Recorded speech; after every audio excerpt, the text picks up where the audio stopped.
কলিযুগে রাহু যার উপর কৃপা করবে তাকে ঠেকানো বড় দায়। নমস্কার, আমি সৌরভ বন্দ্যোপাধ্যায়, অ্যাস্ট্রোলজার ও বাস্তুবিদ। আজকে আমি আপনাদের সামনে জানাতে যাচ্ছি রাহু গোচর করেছে এবং এই রাহুর গোচরে কোন চার রাশি সবচেয়ে বেশি লাভবান হচ্ছেন, সবচেয়ে বেশি মালামাল হচ্ছেন, অর্থাৎ রাহুর কৃপা কোন কোন চার রাশির উপর পড়ছে। এই চার রাশির অর্থনৈতিক দিক থেকে তারা ডেভেলপ করবে, ব্যবসা বাণিজ্যে তারা উন্নতি করবে, তাদের ক্যারিয়ার সাকসেসের দিকে আগাতে শুরু করবে। এবং যারা বিদেশে পড়াশোনার কথা ভাবছেন বা বিদেশে সেটেল হওয়ার কথা ভাবছেন, এই 18 মাস রাহুর গোচরে কিন্তু তাদের স্বপ্ন পূরণ হতে শুরু করছে।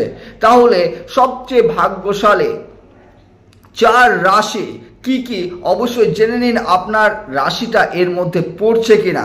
আর অবশ্যই তার আগে আমার এই চ্যানেলটিকে সাবস্ক্রাইব করে রাখুন, সুন্দর সুন্দর ভিডিও পাওয়ার জন্য অবশ্যই নোটিফিকেশন বেলটা অন করে দেবেন। প্রথম যে রাশিটির কথা হচ্ছে সে রাশি হচ্ছে কুম্ভ রাশি। তারপর দ্বিতীয় যে রাশি সেই রাশির নাম ধনু রাশি, তারপর বৃষ রাশি এবং লাস্ট যে রাশিটি রয়েছেন ভাগ্যবান রাশি তার নাম মেষ রাশি।